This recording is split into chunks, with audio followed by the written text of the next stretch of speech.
se produce un salto y ya la ética va a reflexionar, la ética de los negocios va a reflexionar por algo más allá que el concepto únicamente de relación con las fuerzas del trabajo.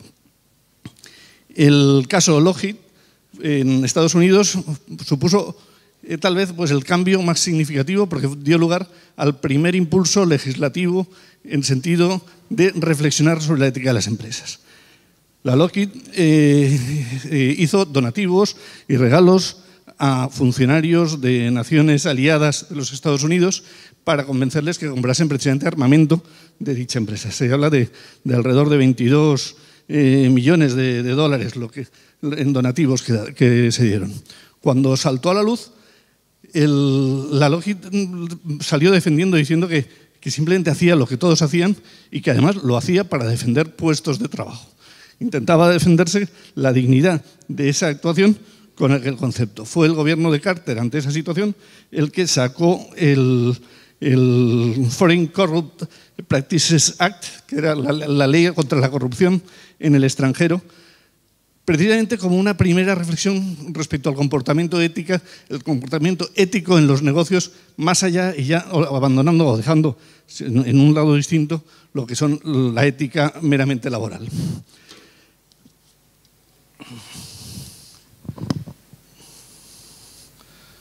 A ver, sí. Perdonad, pero es que no me aclaraba con la diapositiva. Pues bien, el concepto de la ética de los negocios ha pasado de un concepto negativo, ética negativa, no hagamos lo prohibido, a un concepto positivo. Empezamos a hablar ahora de la ética de hacer lo mejor, los comportamientos éticos positivos en los negocios. Esto es un cambio radical y es un cambio radical que se ha expresado fundamentalmente con los términos y conceptos relacionados con la gobernanza empresarial y con la responsabilidad social corporativa. Estamos ante el reto de una buena gobernanza para una generación socialmente responsable. Pero cuando hablamos de esto, muchas veces no se sabe exactamente de qué hablamos. Por ello, yo quiero enfocar la intervención desde 3 puntos de vista. Hablar del qué, hablar del por qué y hablar del para qué.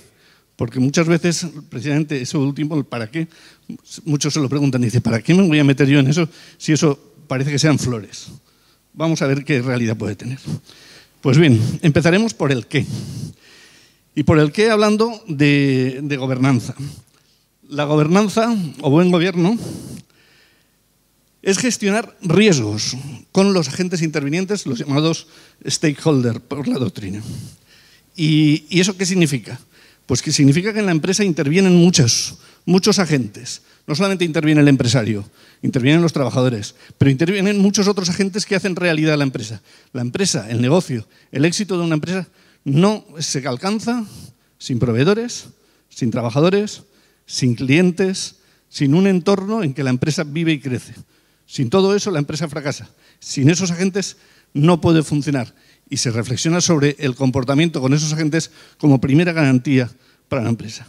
Porque cualquier relación con estos agentes puede suponer una crisis empresarial. ¿Cuántas empresas han fracasado o se han hundido por un conflicto entre socios? ¿Cuántas por un conflicto entre propiedad y dirección que ha llevado a la inactividad de la empresa?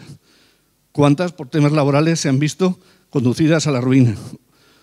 ¿O cuántas simplemente por una crisis ante los consumidores que acaban hundiendo la reputación y hundiendo su capacidad de vender? Estamos hablando de agentes o stakeholders. Pues bien, la buena gobernanza es una adecuada organización, en primer lugar, de las relaciones entre los socios. Tanto puede ser con los socios minoritarios, que tienen sus relaciones que hay que cuidar, tanto con socios que igual no son minoritarios, pero simplemente no son gestores, empresas en las que con varios socios iguales solamente hay uno gestor y los demás están simplemente pues, asistiendo bien al consejo, bien a las juntas generales. Y así también cuando ya la empresa es familiar, con los socios familiares. Lo que son los protocolos familiares son una parte de la gobernanza porque una buena gestión de los protocolos familiares ayuda a impedir crisis en las empresas por razones familiares. Estamos, por lo tanto, gestionando riesgos con socios. y tenemos que analizar cómo se deben gestionar esos riesgos con socios con una buena gobernanza. También una adecuada organización de las relaciones propiedad-dirección. En aquellas empresas en que propiedad y dirección van separadas, porque se ha profesionalizado la dirección, se pueden producir situaciones de disparidad, de engaño, de infidelidad, de que cada uno va en un camino distinto. En esos casos hay que buscar el equilibrio, hay que buscar las medidas de control, hay que determinar incentivos adecuados a la dirección, hay que asegurarse que la retribución se alinee con el interés de los socios, y todo eso son cuestiones que exigen unos sistemas y unas prácticas, unas buenas prácticas de gobernanza para que funcionen bien. Respecto a las relaciones empresa-trabajadores está todo mucho más avanzado. Llevamos un siglo avanzando en esa cuestión. Respeto a los derechos, a los canales de comunicación. Y hay otros stakeholders con los que hay relaciones. Pueden ser proveedores. Hay empresas que aprueban códigos éticos para sus proveedores y otras que van mucho más allá. Códigos éticos para su comportamiento con los proveedores. Están las relaciones con los clientes o las relaciones con los consumidores y usuarios, que pueden no ser clientes directos.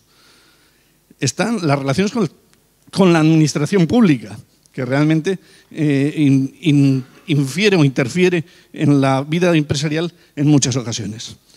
Y hoy en día también se habla como un stakeholder, un agente más, el medio ambiente.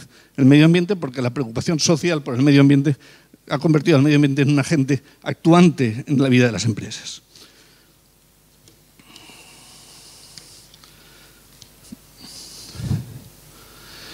Pero la gobernanza también es determinar adecuadamente la composición, cualificación y sistemática de los órganos colegiados de gobierno, en aquellas empresas, evidentemente, en que los haya.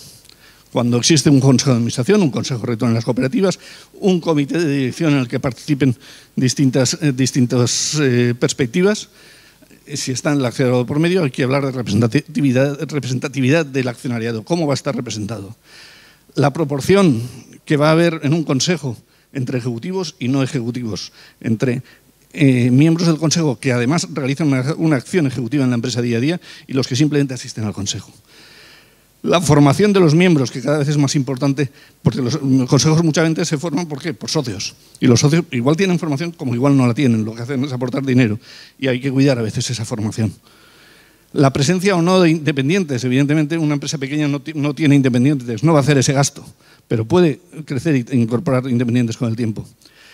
La creación de comisiones, especialmente las comisiones de control y cumplimiento, son muchas cosas. Evidentemente, en cuanto más grande la empresa, más se puede hacer.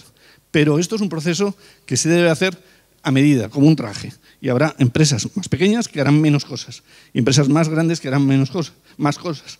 Pero desde luego hay que procurar siempre una medida de buen gobierno en esa formación del órgano colegiado. También sistematizar, y esto es importante en la gobernanza, la gestión de los riesgos de la empresa. La empresa no es yo sé fabricar tornillos, los fabrico y los vendo. Se ha acabado. No. Hoy en día vamos mucho más allá que eso, porque nos encontramos con empresas que se enfrentan a un montón de riesgos distintos en una sociedad cada vez más compleja, más normativizada y más exigente, y con un público presente y actuante a través de las redes sociales. Por lo tanto, ¿qué hay que hacer? Cualificar la gestión. Y cualificar la gestión tanto si hay un consejo como si no lo hay. El administrador único también puede cualificar su gestión. Hay que acometer la gestión integral de los riesgos. Cuando antes hablábamos de los distintos agentes, pues analizar uno en su empresa, qué agentes intervienen y qué riesgos tiene con ellos. Medir esos riesgos, como haría un médico, que primero detecta los problemas, luego los mide y luego ¿qué hace? Luego diagnostica bien medidas preventivas o bien medidas curativas. Hay que incorporar el cumplimiento normativo, que va incorporándose cada día en la actividad de muchas empresas. Hace 3 años publiqué un libro que era Compliance para pymes. Ya entonces decía que eso del compliance penal, pues bueno, era algo que salía ahora por la responsabilidad penal de las personas jurídicas, pero que había que ir mucho más allá. De hecho, en banca, cuando yo estaba en banca, implantamos el compliance cuando no existía responsabilidad penal de las personas jurídicas. ¿Por qué? Porque el cumplimiento normativo implica un sistema de gestionar riesgos normativos. Y hay que establecer prácticas de control interno. Todo eso se puede hacer en cualquier empresa, aunque haya un administrador único. Lo único que se necesita es reflexionar sobre ello y establecer unas prácticas en la agenda del administrador único. Finalmente, también es buen gobierno corporativo la responsabilidad social corporativa. Esta es la gran desconocida conocida o la gran conocida desconocida, porque todo el mundo cree saber qué es responsabilidad social corporativa. Todo el mundo piensa, no, en la empresa hacemos unos donativos todos los años a una ONG, lo cual, por lo tanto, tenemos responsabilidad social corporativa. Eso no es responsabilidad social corporativa. Vamos a ver, eso es una parte de la responsabilidad social corporativa, pero desde luego es una pequeña parte, como pretendo mostrar a lo largo de la exposición. El documento guía más interesante a efectos de analizar qué es la responsabilidad social corporativa puede ser la ISO 26000. La ISO 26000 define que hay 7 materias sobre las que trata la responsabilidad social corporativa.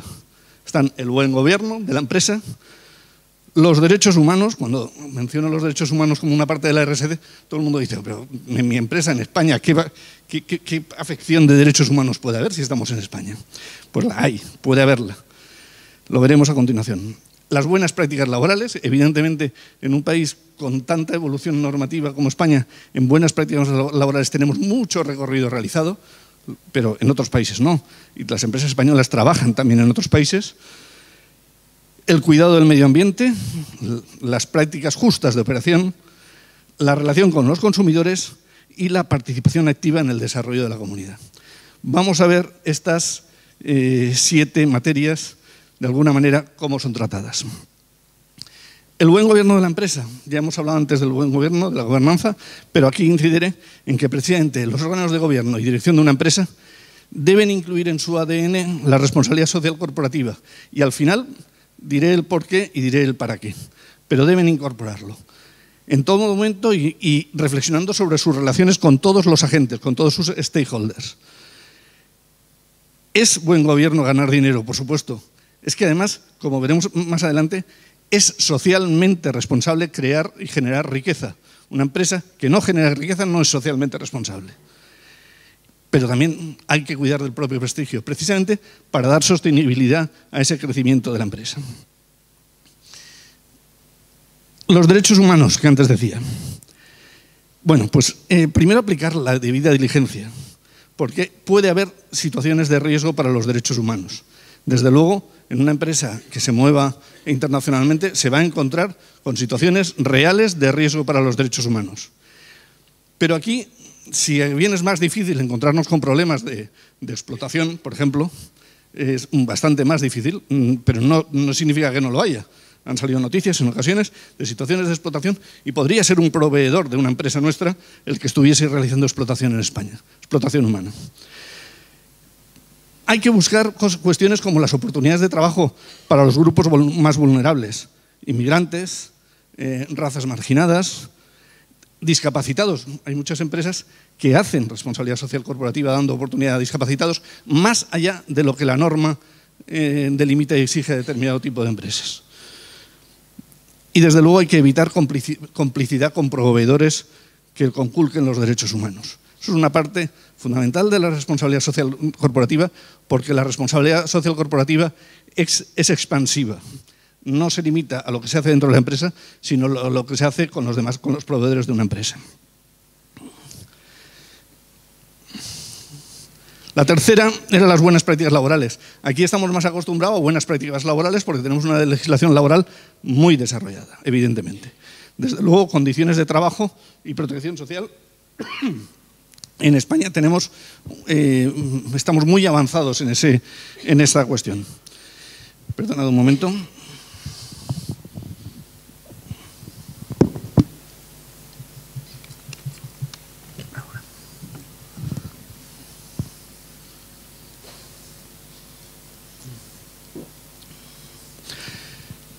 Salud y seguridad en el trabajo.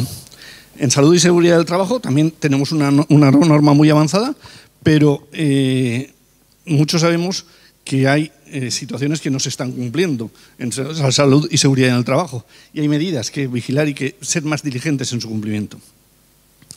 Desarrollo humano y formación, eso es una buena práctica laboral. Y eso sí que va faltando en más empresas. Atender la formación de los empleados. Una buena formación de empleados hace crecer a una pequeña empresa. Hay quien dice, no, es que en mi empresa es imposible diseñar una carrera profesional dentro de la empresa porque es que aquí hay 2 escalones. ¿Qué carrera profesional vamos a realizar? Pues hay carrera profesional que realizar, porque precisamente esa empresa crecerá con el crecimiento y la formación de sus empleados. Porque si esos empleados se forman, serán capaces de hacer más cosas, aportar a la empresa valores añadidos que generarán un crecimiento de la empresa y que generarán crecimiento de su carrera profesional. Conciliación familiar y planes de igualdad. Aquí tenemos más trabajo que hacer. Todos sabemos que en muchas empresas esto de la conciliación familiar cuesta. Es que ¿cómo cumplimos con nuestros objetivos si conciliamos? ¿Cómo podemos desarrollar todos los pedidos que nos han realizado si dedicamos el tiempo a la conciliación familiar? Pues hay que verlo, hay que pensar que la productividad muchas veces no son las horas de más, la productividad es la satisfacción en el trabajo. Y planes de igualdad cada vez más reales en las empresas porque todavía hay diferencias que superar en el ámbito de la igualdad de género. El cuarto elemento de la responsabilidad social corporativa. Ya veis que estamos hablando de muchas cosas y no hemos hablado todavía de ONGs, del cuidado del medio ambiente. Hay que identificar las situaciones de riesgo para el medio ambiente, hacer un análisis, hacer una medición de esas situaciones de riesgo para el medio ambiente y prevenir qué impactos puede tener nuestra empresa en el medio ambiente. Esto no es solamente para industrias. Cualquier oficina puede implicar riesgos medioambientales que puede solucionar o que puede reducir. Hay que hacer un análisis de adquisición de productos menos contaminantes. Son ejemplos. Esto no se cierra la enumeración de lo que aquí estoy diciendo, sino que son meros ejemplos. Pero ese análisis es una forma de aportar. Y desde luego colaborar en buenas prácticas medioambientales. Si hay un contenedor para cada tipo, pues de la oficina que cada cosa vaya a su contenedor de cada tipo, no lo tenemos todo en el mismo sitio, evidentemente. Por lo tanto, para grandes empresas, para medianas empresas y para pequeñas empresas también. El quinto es las prácticas justas de operación. Medidas anticorrupción.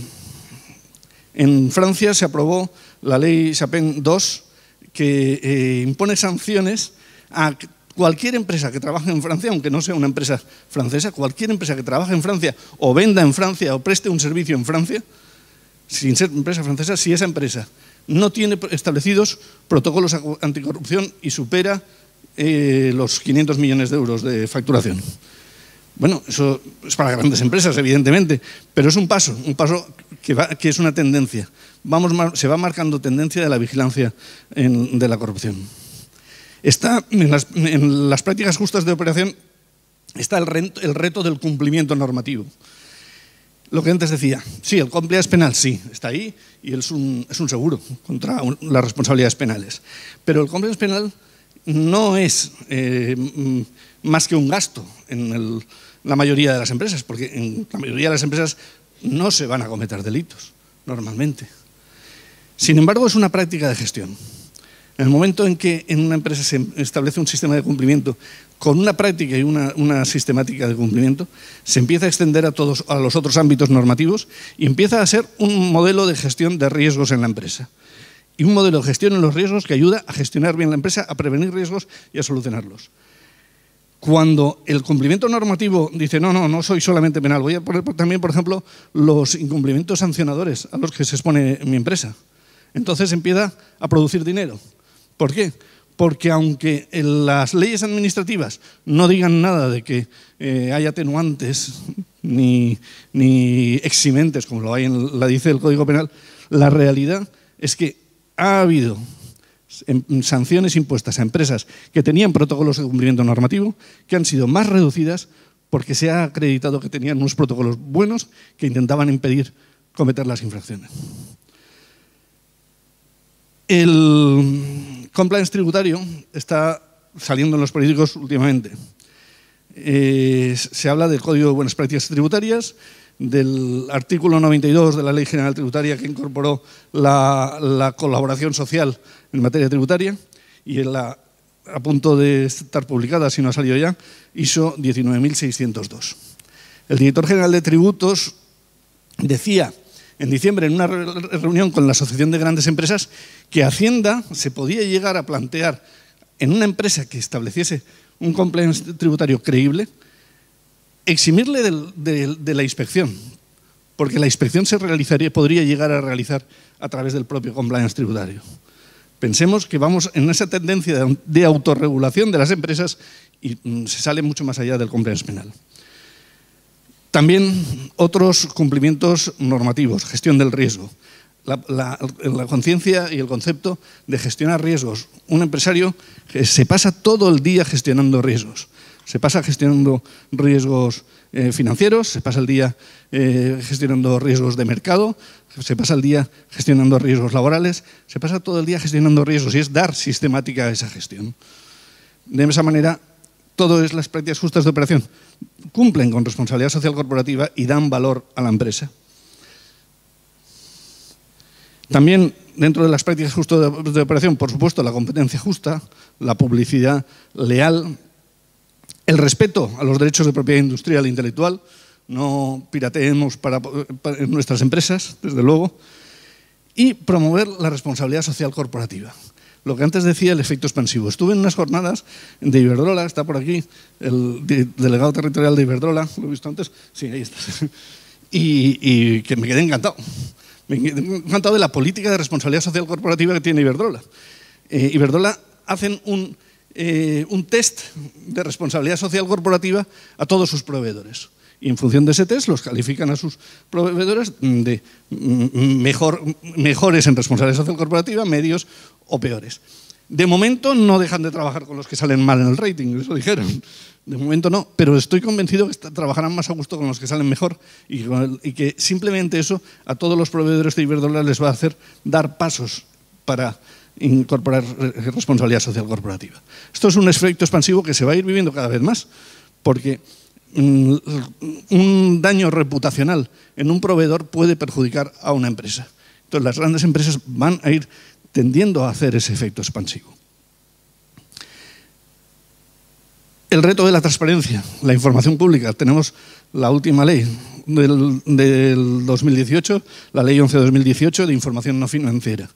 Esa información no financiera que ahora se va a extender en el plazo de 3 años, una vez se cumplan los plazos establecidos en la disposición transitoria, a aquellas empresas que reúnan 2 de estos requisitos, tener 250 empleados, 40 millones de negocio o 20 millones de activos.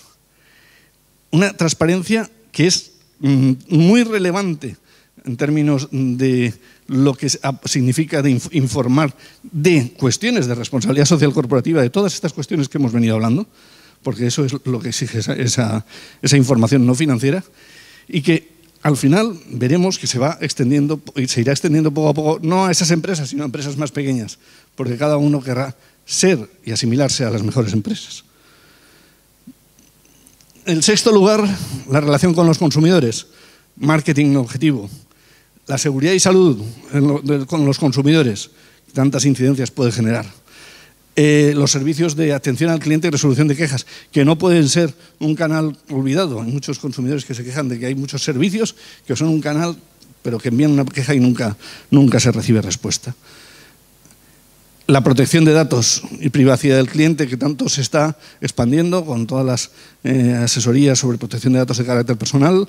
En esta sala hay alguna, que al final es una responsabilidad con los datos personales de las personas. Y la protección contra ciberataques.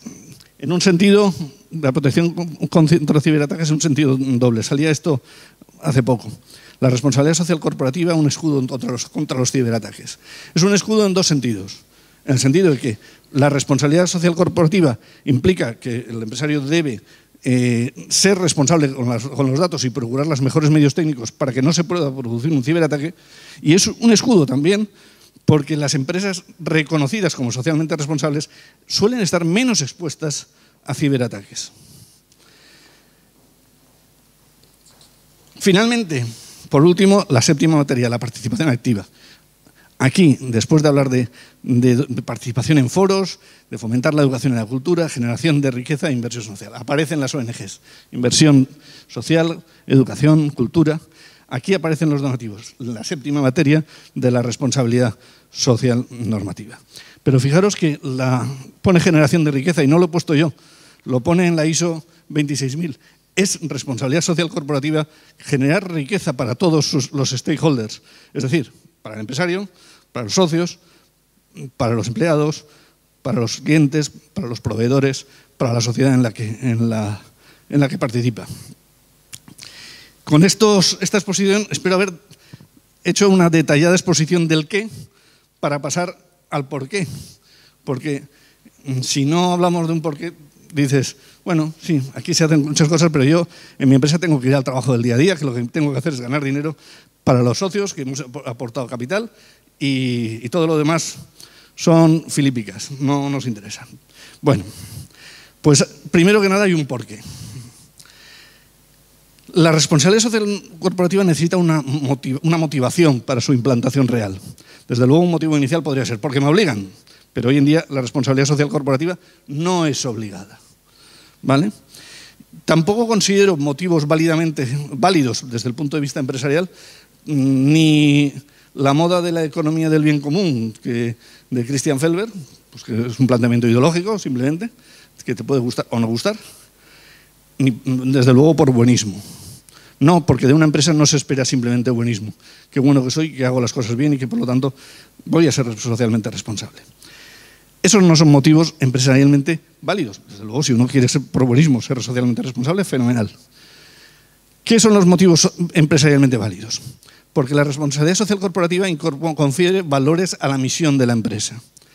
Ayuda a definir la misión de la empresa en su entorno, en la medida en que uno plantea un compromiso de la sociedad con todo su entorno, con todos los gentes que intervienen en ella.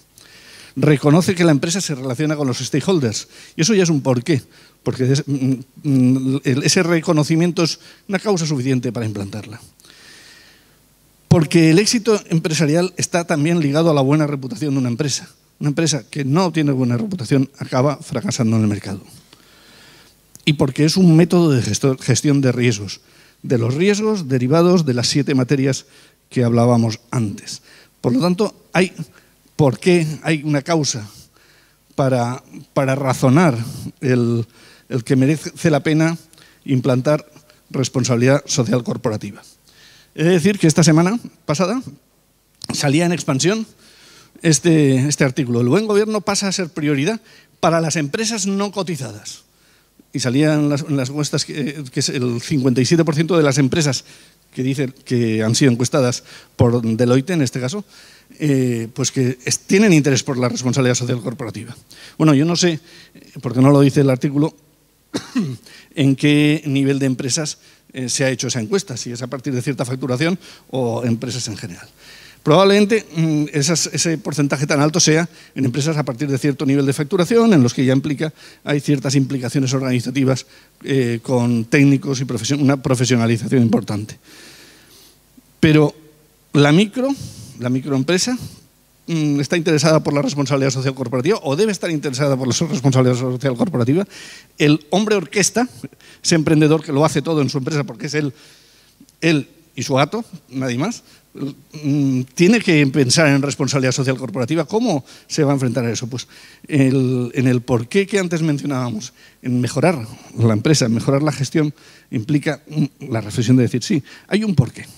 Hay un porqué que nos puede empujar a iniciar el avance a medida de cada uno en responsabilidad social corporativa. A medida de cada uno, porque evidentemente una empresa cotizada pues tiene unos medios y unas capacidades determinadas. Y una empresa de 5 trabajadores tiene otros medios y otras medidas.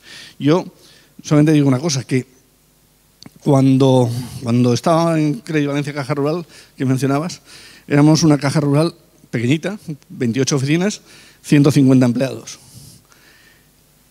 Había muchas cosas que nos exigía el Banco de España, porque las normas bancarias son exigencias para todos. Y había exigencias en materia de buen gobierno corporativo.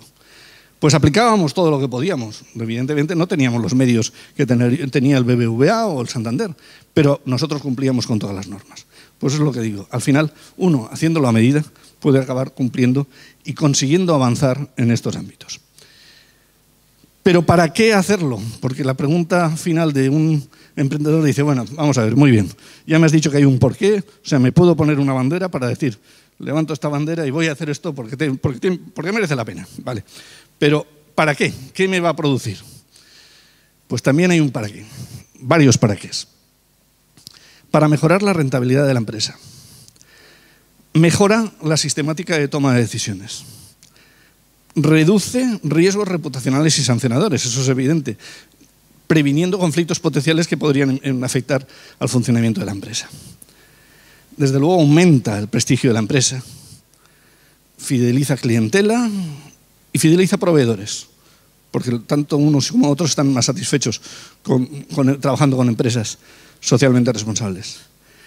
Genera satisfacción en los trabajadores y esto tiene importancia para una pequeña empresa. La pequeña empresa, cuando tiene talento, siempre tiene el riesgo de que ese talento se vaya.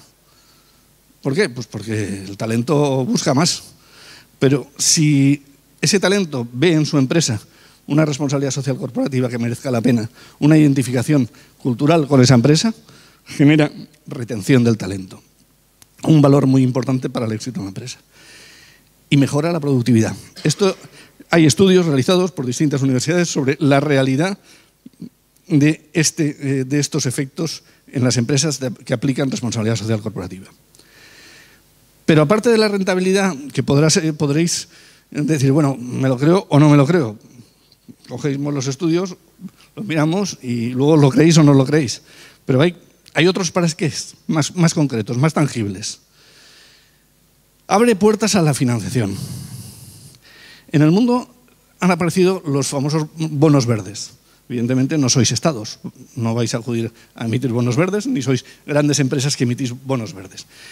Pero hay estados que emiten bonos verdes porque los bonos verdes captan inversores, tienen interés, dan interés a los inversores en invertir en ellos. Hay bonos verdes emitidos por compañías, como Iberdrola, por ejemplo, creo que ha emitido algún bono verde. ¿Por qué? Porque esa financiación, ese tipo de inversión, los inversores, los grandes fondos quieren invertir en ese tipo de bonos. Los fondos de inversión SGR, bueno, por si no lo sabéis, en Finance hacemos dos cosas, hacemos consultoría corporativa y hacemos asesoramiento financiero con Tresis Sociedad de Valores. Pues en el área de asesoramiento financiero cada vez nos encontramos con más demanda de lo que se llaman los fondos de inversión ESGR, que son las siglas en inglés de Environmental, que es responsabilidad medioambiental, Social, responsabilidad social, Governance, buen gobierno, y Regulatory, que es cumplimiento normativo. 4 requisitos para que los fondos de inversión ESGR inviertan en empresas. Se está percibiendo al final y como conclusión, cuando empezaron a hacerse los fondos de inversión ESGR replicando modelos de otros fondos de inversión, que en el medio y largo plazo son más rentables los fondos de inversión ESGR que los fondos de inversión normales. ¿Y por qué? Por una cosa muy sencilla, porque invierten en empresas que tienen menos riesgos. Como tienen menos riesgos, como prevén mejor los riesgos, pues en el medio y largo plazo esas empresas son más rentables. Si eso sucede con las grandes empresas, lo mismo sucederá con cualquier empresa que se aplique un conceptos RSC. ¿Para qué? Porque no solamente está en esas. Abre puertas a la financiación en un nivel mucho más accesible ya para empresas, para medianas empresas y pequeñas empresas incluso. El capital riesgo, que es una fórmula de financiación empresarial que ayuda a dar un salto adelante a pequeñas y medianas empresas. Pues el capital riesgo ya, esto es una publicación precisamente del sector del capital riesgo, el capital riesgo olfatea la rentabilidad sostenible. El capital riesgo está queriendo invertir en empresas sostenibles, en empresas con responsabilidad social corporativa, con buen gobierno corporativo. Es una herramienta de crecimiento empresarial que quiere ver en las empresas este tipo de perfiles. De hecho, cuando el capital riesgo entra en una empresa, lo primero que hace es coger el gobierno corporativo de la empresa y si no existe lo hace. Primer paso. ¿Por qué? Porque tiene que confiar en la información que recibe.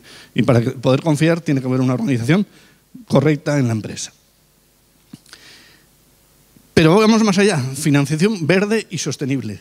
Ya hay bancos que ofrecen créditos verdes. Créditos verdes que son créditos orientados a determinados tipos de financiación de productos o de inversiones claramente orientados con una perspectiva medioambiental, con una perspectiva de responsabilidad social corporativa, que normalmente ofrecen en mejores condiciones que otro tipo de financiación. Y esos están ahí. Pero digo más, las valoraciones en banca cada vez, cuando se da un préstamo, antes el director de una oficina cogía y a cualquier préstamo pues prácticamente tenía un margen de negociación del tipo de interés que ponía en una financiación a un empresario, pues un margen muy amplio. Cada vez más nos encontramos con directores que son meros comerciales y que elevan la consulta a los ordenadores del banco, que es el que dice qué interés se le va a aplicar al préstamo. Pues esos ordenadores hacen una cosa que se llama medir el binomio rentabilidad-riesgo. Y en ese binomio rentabilidad-riesgo ya empieza a meterse datos de responsabilidad social corporativa, porque la responsabilidad social corporativa reduce riesgos. Y en la medida en que reduce riesgos, esos datos pueden influir en el precio final. Y eso es un camino en el que vamos a ver cómo día a día va evolucionando, con lo cual para las pequeñas empresas puede ser interesante empezar a hacer planteamientos de protocolos de responsabilidad social corporativa. Pero el para qué tiene más cosas, más dinero, más cuantificación real. Ventajas ante las administraciones públicas. En la Comunidad Valenciana se aprobó en julio del año pasado la Ley 18/2018. Esta regula la creación del registro de entidades valencianas socialmente responsables, que pueden ser desde asociaciones, empresas desde luego, y otro tipo de organizaciones privadas. A aquellos que se inscriban en ese registro, para lo que hay que acreditar responsabilidad social corporativa, cumplimiento normativo, buen gobierno corporativo, les ofrece 4 beneficios. Uno, en materia de contratación pública. Se considerará un criterio de desempate en la adjudicación de contratos públicos. Eso ya, a las empresas que hacen trabajos para la administración pública, ya empieza esto a tener también un valor real inmediato. En materia de concesión de ayudas públicas y subvenciones, las bases reguladoras y convocatorias de ayudas establecerán como criterio de valoración o ponderación la consideración de entidad valenciana socialmente responsable. Otro aspecto que es económico inmediato para las empresas. El tercero, bueno, este es más superficial, exhibición de un sello distintivo. Eso puede quedar muy bonito, pero es un sello distintivo, al fin y al cabo. Cuarto, beneficios fiscales. La normativa autonómica reguladora de los tributos propios podrá establecer beneficios fiscales para las entidades que queden inscritas en el registro de entidades valencianas socialmente responsables. Por lo tanto, con las administraciones públicas también. Hemos visto, por lo tanto, que el para qué ya estamos hablando de algo real, no de palabrería, no de poesía de responsabilidad social, sino de aspectos económicos reales, tanto en financiación, tanto con la administración, tanto con la rentabilidad interna de la empresa, que pueden aportar justificación suficiente para decir, oye, voy a dar pasos adelante en responsabilidad social corporativa. La empresa necesita comunicarse bien en una sociedad de la comunicación en la que cada vez vamos a ver más cambios, más avances y más complejidad. La reputación social ahora es un factor diferencial positivo, pero lo que nos vamos a encontrar en un tiempo, y aquí el tiempo, en el mundo empresarial, el tiempo cambia cada mes, con lo cual igual es en el corto plazo, nos vamos a encontrar que en poco tiempo, con la generalización de estas buenas prácticas, la falta de reputación, no ya la reputación, sino la falta de reputación empresarial pueda convertirse en un factor diferencial negativo. De hacer algo para tener algo positivo, que es lo que sería ahora, a decir, como no lo haga, lo tengo crudo. Por lo tanto, un reto para las empresas, pero un reto que además es absolutamente parametrizable.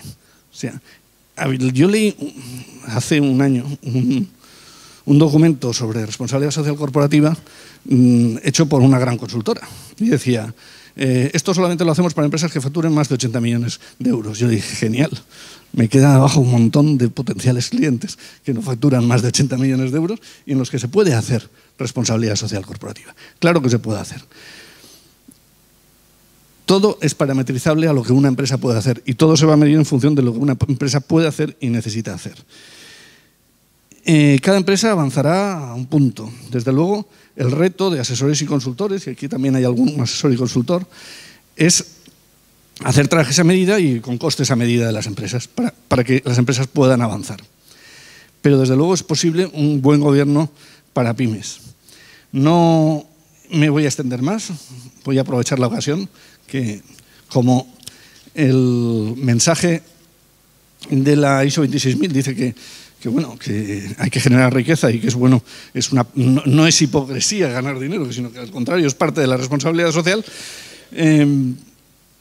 Yo decir que sobre el buen gobierno corporativo para pymes, estamos a punto de salir publicado un libro que me publica Tirant Leblanc y que trata de este tema. Estamos ante un nuevo mercado, un mercado que exige responsabilidad social corporativa.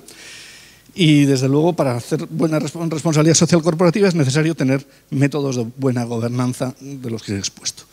Es un reto para las empresas de todos los tamaños en el que creo que vamos a ir viendo un cambio en el concepto empresarial durante los próximos años. Y esto es todo. A partir de aquí, coloquio, preguntas, lo que queráis.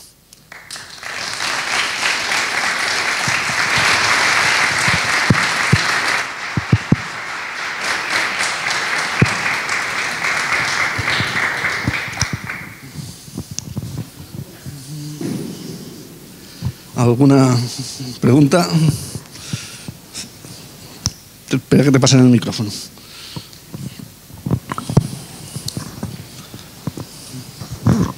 Rafael,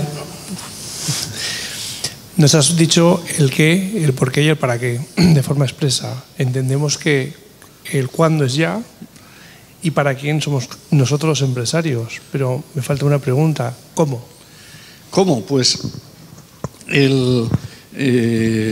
vamos a ver, el cómo, yo te diría que, por ejemplo, la ISO 26000 no es una ISO que se pueda certificar, porque es la ISO general, que lo que establece es principios. Desde luego, hay modelos de certificación de responsabilidad social corporativa, pero tampoco es necesario ese cómo. O sea, una empresa no necesita por qué buscar una certificación, porque puede obtener incluso el reconocimiento como entidad valenciana socialmente responsable acreditando que tiene unos protocolos. El cómo, desde luego, asesorados, en mi opinión, bien asesorados por consultoras y asesores que se trabajen en el tema bien y que ofrezcan un buen servicio en este aspecto. Con certificaciones o sin certificaciones. Normalmente la pequeña empresa va a hacerlo sin certificaciones. Pero eso no tiene por qué ser un problema. Desde luego, desde el punto de vista del registro de entidades valencianas socialmente responsables, no es un problema.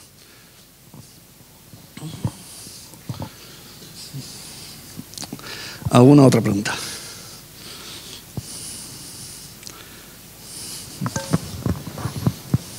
Bueno, enhorabuena, Rafa. La pregunta es sencilla. El tema de comunicación, es decir, yo por lo menos lo que he percibido de las empresas que hasta la fecha han sido responsables o están siendo responsables, tienen como no lo asocian a un objetivo mercantilista y no invierten en promoción realmente haciendo ese valor añadido de que son responsables socialmente, ¿no? Lo llevan en el ADN, lo hacen, lo cuidan, pero no lo tienen como una herramienta de marketing o como un valor añadido para poder ser diferenciadores. Eso realmente es una controversia, yo no tengo una opinión muy clara al respecto. Pues en eso hay un tema curioso. El movimiento cooperativo, normalmente, hay cooperativas que no, pero evidentemente, en general el movimiento cooperativo es lo que más ha avanzado en temas de responsabilidad social corporativa, pues porque va en su su ADN, ¿vale? Pues ha sido habitual conocer cooperativas que sí que hacían prácticas de responsabilidad social corporativa y decían, no, pero no lo vamos a publicar porque eso sería una hipocresía. No, ¿a qué viene comunicarlo? Pues bueno, la ISO 26000 precisamente te dice, pues estás totalmente equivocado. O sea, la ISO 26000 recomienda un efecto expansivo. Y ese efecto expansivo, si las empresas que establecen protocolos de responsabilidad social corporativa, presumen de ellos, generan un efecto expansivo de la responsabilidad social corporativa y entonces están ayudando a que en el mundo, en la sociedad en la que están operando, exista cada vez más demanda de responsabilidad social corporativa. Por lo tanto, sí, hay que comunicar. La responsabilidad social corporativa tiene que tener necesariamente un elemento de comunicación. De promoción, propiamente dicho. Sí.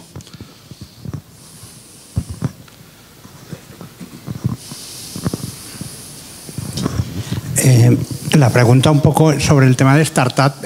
Actualmente las grandes compañías digitales, o Google, o Uber, o Airbnb, empezaron teniendo una buena reputación, pero conforme está pasando el tiempo están, digamos, no sé, porque están haciéndose grandes, por varios motivos, que están cogiendo una mala reputación, algunas incluso con el caso de Globo, con el tema de los trabajadores. ¿Cómo pueden las startups, digamos, esa dicotomía, ¿no?, que empezaron siendo como muy buenas, ¿no? Google lo veía todo el mundo maravilloso, o un Uber o un Globo, y ahora están virando hacia más malas, ¿no? Ahí cómo pueden, en ese tipo de empresas, vencer a esa resistencia, ¿no?, esa RSC. Yo no diría que es un problema de startup, sino es un problema, porque evidentemente Google fue una startup, pero no lo es. Es un problema cuando una empresa llega a un dominio de mercado tan grande, corre más riesgos precisamente de despreocuparse de la responsabilidad social corporativa. Pero aún así están invirtiendo en responsabilidad social corporativa. Hay muchas cosas con las que intentan compensar esas equivocaciones que cometen en temas de responsabilidad social corporativa.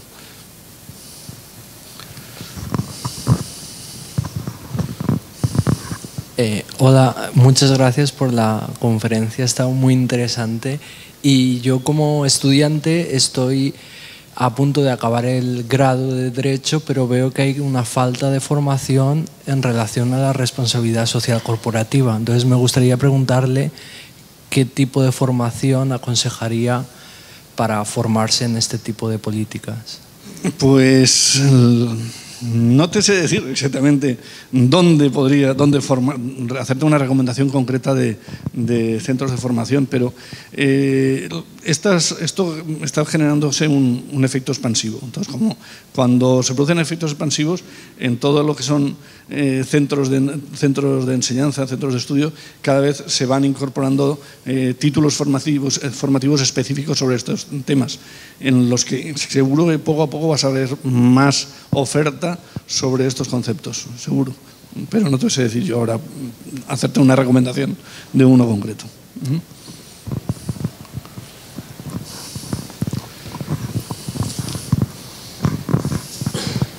Enhorabuena, Rafael. Y algunos de nosotros ya nos has hablado y explicado el proyecto de Senex. La pregunta iría en esa línea. Si yo como empresario mañana quisiera implantar un sistema de gobernanza empresarial o responsabilidad social corporativa, ¿qué tendría que buscar y qué requisitos mínimos tendría que reunir esa empresa que me iba a asesorar y me va a llevar de la mano a implantar un sistema como el que estás planteando? Vamos a ver, en el mundo de la consultoría, desde luego, pues hay gente con mucha experiencia, porque en estos temas, por ejemplo, todos los que han salido de banca, pues ya han empezado a vivir desde hace años muchos de estos conceptos en la banca, aunque luego hayamos visto las burradas que hemos visto en la alta dirección bancaria, pero en directorios bancarios ha habido mucho avance informativo en esto, con lo cual esas prejubilaciones han sido fichados por muchas consultoras y hay muchas consultoras que tienen gente con experiencia real en estos temas. Desde luego, hay oferta, la mía es una oferta más, como la hay de otros asesores y consultores, y aquí en esta sala hay algún asesor y consultor que también ofrece este tipo de servicios, evidentemente. Sobre todo yo lo que aconsejaría es encontrar alguien que sepa aquilatar la dimensión del cliente con que va a trabajar a las posibilidades de desarrollo en una materia tan amplia como la responsabilidad social corporativa. Con lo cual, la persona del consultor va a ser muy importante.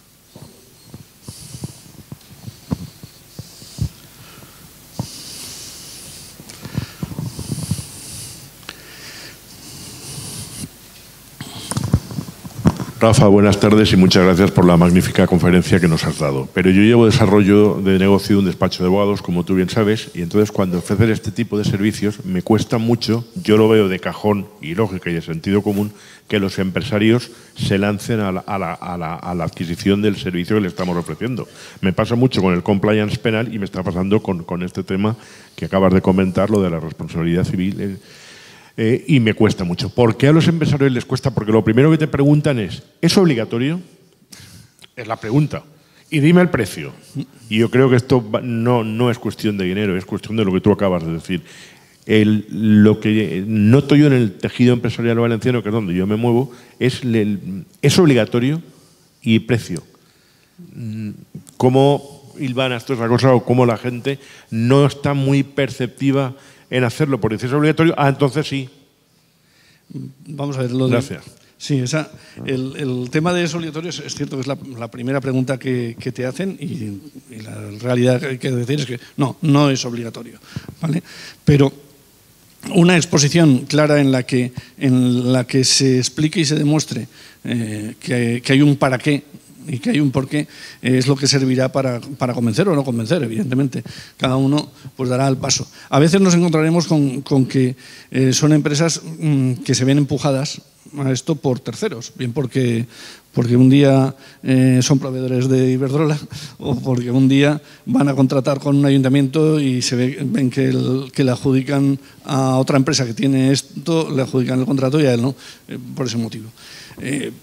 Esto es convencimiento y convencimiento, nada más.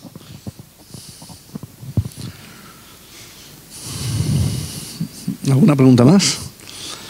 Pues si no hay más preguntas, muchas gracias a todos.